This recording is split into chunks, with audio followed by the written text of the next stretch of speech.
起2014年全球最受关注的经济学家，《21世纪资本论》一书的作者法国人托马斯·皮凯蒂无疑风头无量。自2014年3月《21世纪资本论》英文版面世，托马斯·皮凯蒂就在欧美学术界掀起一股旋风。11月中旬，为推介该书中文版，皮凯蒂到访中国5天，期间他应邀访问财新传媒，接受了财新传媒总编辑胡舒立和财新传媒主编王朔的共同采访。在上一期的节目中，皮凯蒂介绍了他的《21世纪资本论》的主要内容和观点，而本期节目，皮凯蒂将重点谈及他对中国当前经济和社会问题的独到见解。现在就开始对中国的研究了，现在。Oui, j'ai commencé des recherches sur la Chine. J'avais déjà travaillé sur l'évolution de l'impôt sur le revenu en Chine et j'avais comparé par rapport à l'évolution de l'impôt sur le revenu en Inde. Et c'est une comparaison qui est très, très intéressante parce que l'impôt sur le revenu s'est développé plus tardivement en Chine qu'en Inde. Il a été créé au début des années 80 alors qu'il y avait un impôt sur le revenu en Inde depuis les années 20. Mais l'impôt sur le revenu s'est développé beaucoup plus vite en Chine avec en même temps une limitation dans la transparence de cet impôt sur le revenu, dans l'accès aux données fiscales chinoises. Et j'aimerais beaucoup à l'avenir pouvoir reprendre ces études, poursuivre ces études. Et c'est vrai que s'il était possible en Chine d'utiliser, d'avoir accès aux données fiscales de façon plus ouverte, ce serait merveilleux. Et je pense qu'il y a beaucoup de travail pour des économistes chinois et étrangers, beaucoup de collaborations à mener, auxquelles j'aimerais beaucoup me consacrer dans l'avenir. Il y a aussi des travaux en cours actuellement en Chine sur l'estimation du capital national en Chine, de la part du capital public, du capital privé dont je parlais tout à l'heure, qui sont extrêmement intéressants avec plusieurs chercheurs, notamment à l'Académie des sciences, qui essayent d'étudier sur longue période l'évolution de la structure du capital national en Chine. Et je collabore avec eux et j'ai bien l'intention à l'avenir de poursuivre ces collaborations. 你现在希望在中国寻找什么样的合作者呢？ à la fois des chercheurs confirmés et plus jeunes qui travaillent sur ces questions de revenus et de patrimoine. Je pense qu'il y a énormément de travaux à mener sur les inégalités en Chine, à la fois sur les revenus, sur les patrimoines, au niveau national, au niveau régional, parce que c'est vrai qu'il y a des variations régionales considérables. Et je pense qu'on a tous beaucoup à apprendre davantage d'études sur la Chine. En Europe, on a beaucoup à apprendre de l'expérience chinoise. Je pense que la Chine aussi peut apprendre des choses des expériences étrangères. Moi, de façon générale, dans ce livre, je cherche à m'opposer au nationalisme intellectuel. C'est-à-dire, je pense que chaque pays a toujours beaucoup plus à apprendre des autres expériences nationales que ce qu'il imagine souvent. 您在书里面介绍比较多的是发达国家的情况，那么在像中国这样的发展中国家，对于不平等的感受也是同样的。可以说，在许多发展中国家，它的不平等的这个速度和这个深度可能并不亚于发达国家。那您认为这两种情况有区别吗？ Aujourd'hui, les principaux mécanismes qui conduisent à des inégalités en Chine sont un peu différents, ne sont pas de la même nature que dans les pays développés.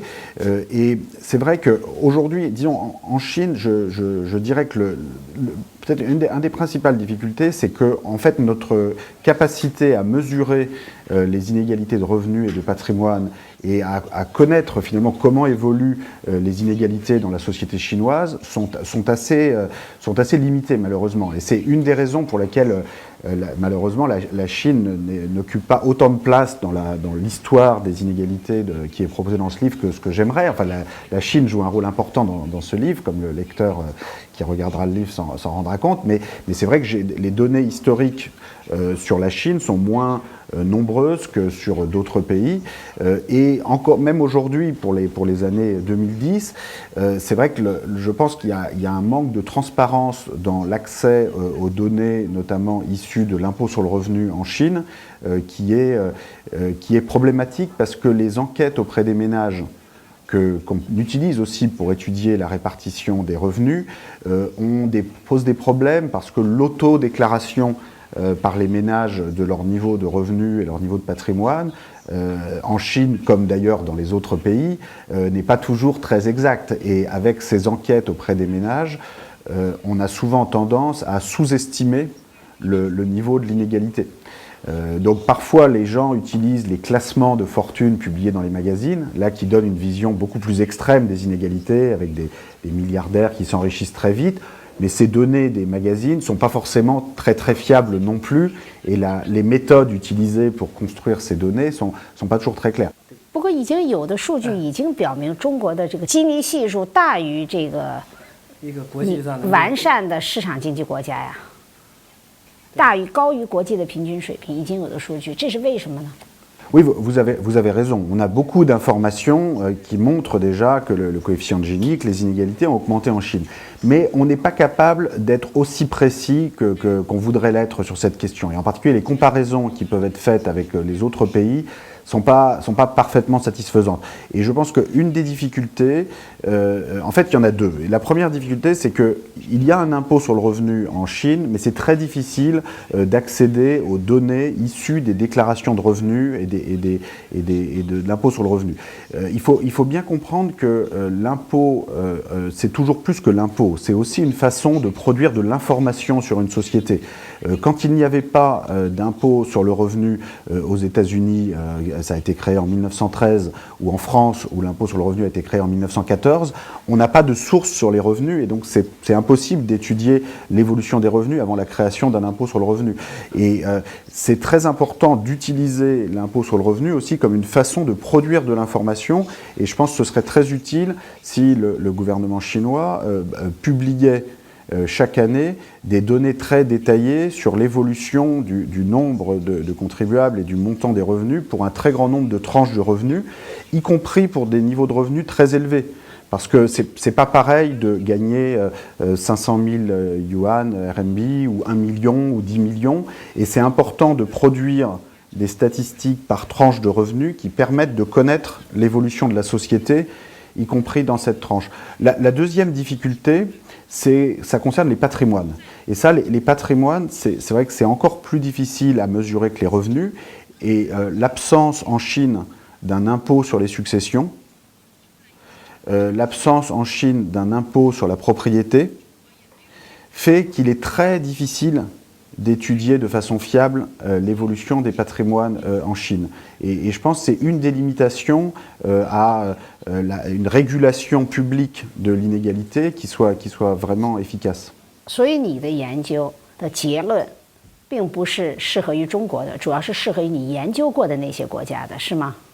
Alors, je pense que tous les pays ont beaucoup à apprendre de l'expérience des uns des autres. Et je pense que la Chine, dans le passé, s'est déjà beaucoup inspirée des réussites et des échecs des autres pays. Et je pense que si la Chine a développé, à partir des années 80, une forme de communisme beaucoup plus réussie quand même que le communisme soviétique, c'est en partie grâce à l'échec du communisme soviétique, qui a permis à la Chine de trouver une autre voie plus efficace d'un point de vue économique.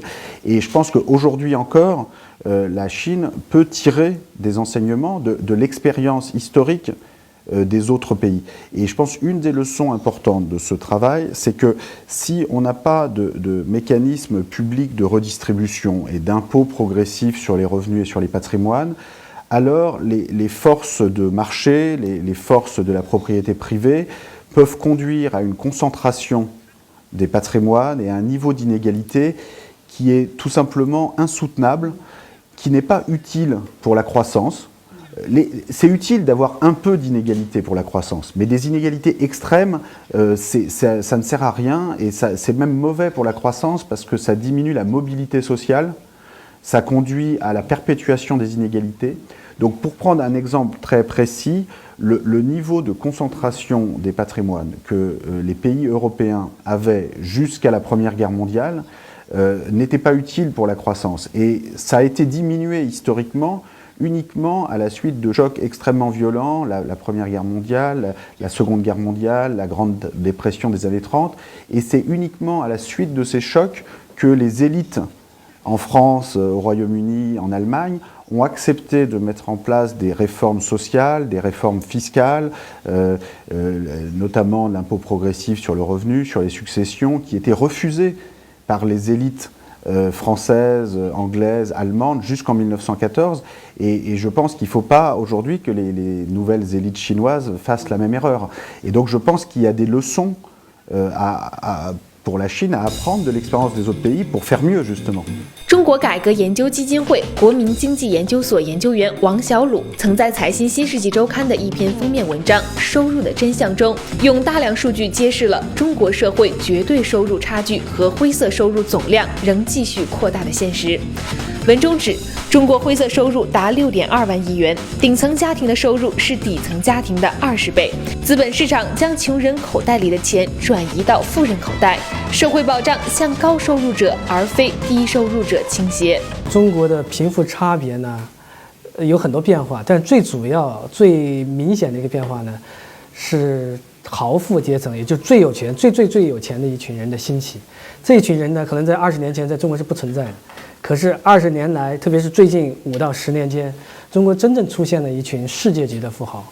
从您的研究来看，就是说一个社会以前是相对平均的，至少在货币意义上是相对平均的一个社会，在20年间出现了一群世界级的富豪，这对整个社会的结构、社会的心态会带来什么样的冲击呢？比外国有钱人还挥霍。Oui, la Chine, comme toujours, va plus vite que tout le monde. On ne sait pas très bien jusqu'où ça va aller. Ces données ne sont pas parfaitement satisfaisantes et quand on aura plus de données, peut-être on pourra affiner ce diagnostic. Disons, on peut dire pour se consoler que l'Europe en 1914, c'était 90% du patrimoine qui était possédé par les 10% les plus riches. Donc on peut être encore plus inégalitaire que la Chine aujourd'hui.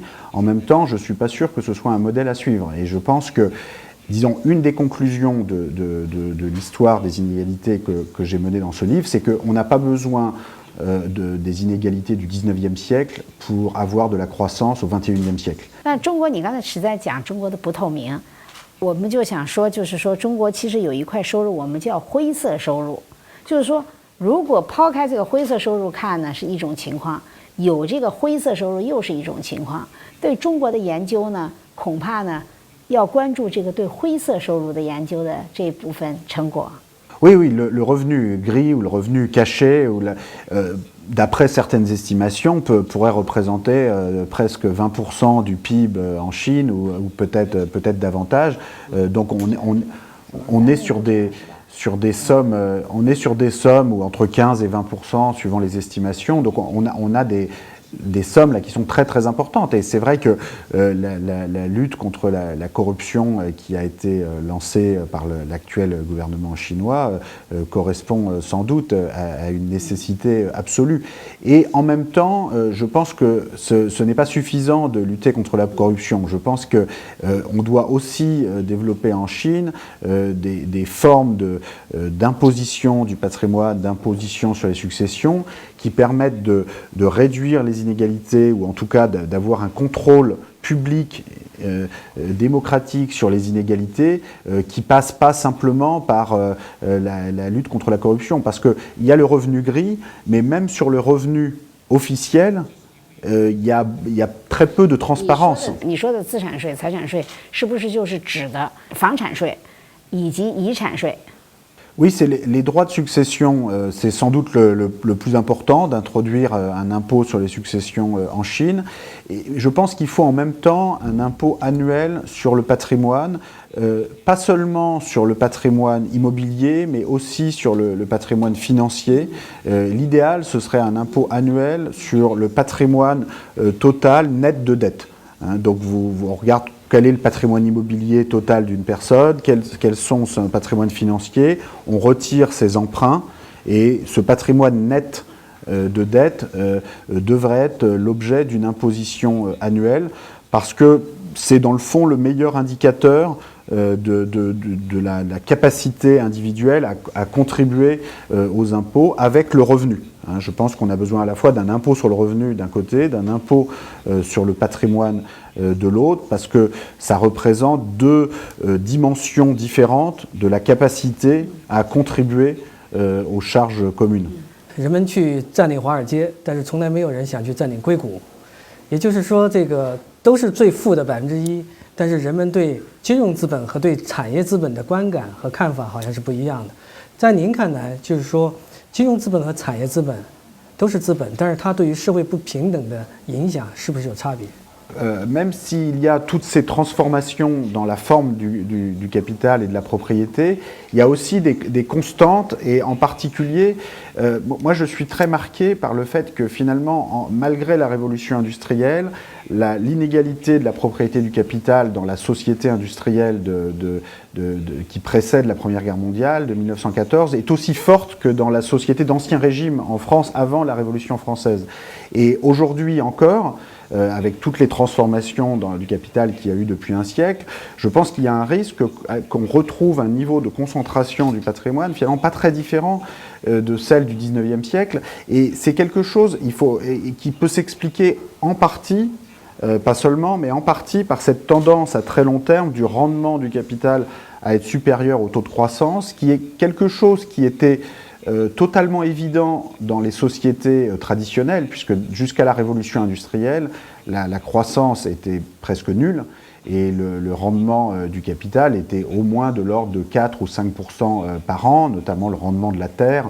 D'ailleurs, en Chine comme en Europe, dans la société agraire traditionnelle, et le lecteur de Jane Austen, par exemple, le sait bien, pour avoir 1000 livres de rendement annuel, il faut 20 000 livres de capital, et ce rendement de 5% ou de 4%, on le retrouve dans presque toutes les sociétés jusqu'à la révolution industrielle.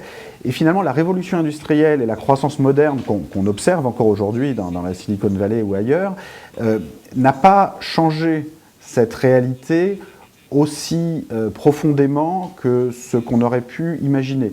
Parce que la croissance dans le long terme, elle est plutôt de 1 ou 2% par an, la croissance de la productivité à long terme, à part dans des pays qui sont en rattrapage par rapport à d'autres pays. Mais quand on est à la frontière technologique mondiale et à la frontière mondiale de la productivité, du PIB par habitant, on n'a pas des croissances de 5% par an ou 10% par an éternellement. La croissance, si on regarde la croissance mondiale depuis la révolution industrielle, depuis le début du XVIIIe siècle jusqu'à aujourd'hui, au niveau mondial, le produit intérieur brut a eu une croissance de 1,6% par an, dont la moitié pour la population, 0,8%, et l'autre moitié pour le PIB par habitant, 0,8%. Alors, ça peut paraître ridiculement faible par rapport à la croissance chinoise d'aujourd'hui, mais en même temps, quand ça se prolonge sur de très longues périodes, il faut bien comprendre que cette croissance de 0,8% par an de la population, elle a quand même suffi à multiplier par 10 la population mondiale, de 600 millions d'habitants dans le monde au XVIIIe siècle à 7 milliards aujourd'hui. Donc est-ce qu'on va continuer à l'avenir? Est-ce qu'on va avoir 70 milliards d'habitants sur la planète dans 3 siècles? C'est pas sûr que ce soit souhaitable. Et la Chine, par exemple, a pris un choix très différent d'avoir une population qui maintenant se stabilise ou même qui diminue légèrement. Ce qui, je dois dire, de mon point de vue, est assez inquiétant du point de vue de la dynamique des inégalités et en particulier de l'importance que pourraient prendre les patrimoines accumulés dans le passé et l'héritage dans la société chinoise. Peut-être que l'héritage en Chine en 2020 ou en 2030 sera encore plus important qu'à l'époque de Balzac. Quant à la croissance du PIB par habitant, 0,8% par an depuis 3 siècles dans le monde, bon, ça a suffi pour multiplier par 10 le niveau de vie moyen. Donc, une croissance de 1 ou 2% par an, dans le très long terme, c'est en fait très rapide. Donc, je sais que ça aujourd'hui, pour la Chine, ça paraît très faible, mais un jour, la Chine, quand elle aura fini son rattrapage avec les pays les plus riches, aura ces mêmes questions à résoudre et je pense que c'est important de s'y préparer pour développer notamment les institutions dans le domaine fiscal et dans le domaine de la transparence financière et de la transparence sur les patrimoines, permettant de faire face à cette nouvelle réalité. 中国已于1999年进入老龄社会，是较早进入老龄社会的发展中国家之一。目前已处于快速老龄化阶段，平均每年新增596万老年人口。这种趋势将给中国的社会带来巨大的养老医疗压力，消耗经济发展带来的红利的同时，又会造成什么其他的影响？中国正在进入一个老龄化的社会，中国的人口结构正在老化，有很多人担心将中国的人口结构走到今天日本的这样一种状态。那么如果这个发生，它对中国的不平等现象的影响和冲击会是什么？ Oui, je pense que le ralentissement démographique et même la stagnation ou même la régression démographique avec une population qui diminue actuellement en Chine et des nouvelles générations qui naissent aujourd'hui en Chine, qui sont beaucoup moins nombreuses que la génération de leurs parents, ça a beaucoup de conséquences sur la structure des inégalités dans une société et en particulier ça tend à augmenter l'importance des patrimoines accumulés dans le passé. Pour une raison très simple, qui est que dans une société où chacun aurait 5 ou 10 enfants, bon, l'héritage n'est pas très important parce qu'il faut partager à chaque génération. À l'inverse, dans une société où on n'aurait qu'un seul enfant par famille, ce qui est un peu le cas en partie de la Chine, là, dans ce cas-là, l'héritage est très important parce qu'on hérite des 2 parents ou de 0 parents si les 2 parents sont pauvres. Et donc ça pose des problèmes d'inégalité face au patrimoine. Très concrètement, pour des personnes qui arrivent des campagnes aujourd'hui en Chine ou des personnes qui arrivent avec très peu de patrimoine familial, accéder à la propriété urbaine à Pékin ou à Shanghai uniquement avec un revenu du travail, il faut mieux que ce soit un très bon revenu du travail. Hein. Donc ça veut dire qu'à l'avenir, cette question de l'héritage et du patrimoine en Chine va se poser de façon de plus en plus importante. Et je pense qu'une des conséquences, c'est du point de vue du système fiscal, ça paraît logique dans un monde où l'héritage devient de plus en plus important, d'essayer de réorienter le système fiscal de façon à taxer un peu moins les revenus du travail et un peu plus les patrimoines hérités et les propriétés déjà constituées, de façon à augmenter la mobilité du patrimoine et de façon à permettre à ceux qui n'ont que leur travail de payer moins d'impôts et de pouvoir plus facilement accumuler du patrimoine, y compris s'ils n'ont pas de patrimoine initial. 所以你觉得资产税这一块应该增加，然后所得税这块应该减少，因为中国的人口结构发生了变化，这样来避免贫富差别的扩大。 Absolument, c'est une des façons. C'est une des façons de réduire les inégalités. Ce n'est pas la seule. Il faut aussi investir dans l'éducation d'une façon qui permette à de larges couches de la population et pas seulement aux enfants des élites d'accéder à une éducation de très bonne qualité, ce qui demande aussi des recettes fiscales importantes pour payer une éducation de qualité, y compris pour ceux dont les parents n'ont pas les moyens de les envoyer dans des universités très chères à l'étranger. Donc il faut un service public d'éducation de qualité. Mais à côté de ça, oui, rééquilibrer le système fiscal sur l'héritage est important.